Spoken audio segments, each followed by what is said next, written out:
Ես ու օպերատորս քայլում էինք, ասում էինք, մեկ էլ հասել պիցա ջրոմայի մոտ, մեկ էլ սպրալ ու ձեն լսեմ, այդ ինչ անում սա բան եղավ, շուռ եկավ էլի, հետո ֆրացի նայեցի,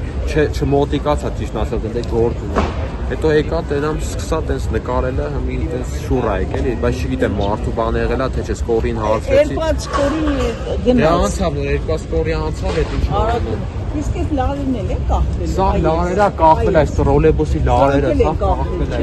այս առաջուն է սա բան ա եղել 4 հատ ավտոյա մնացել տակը, բայց չգիտենք այդ ինչ անում, մարդ մնացել է տակը, թե չէ, այդ ինչ է կարող ասել։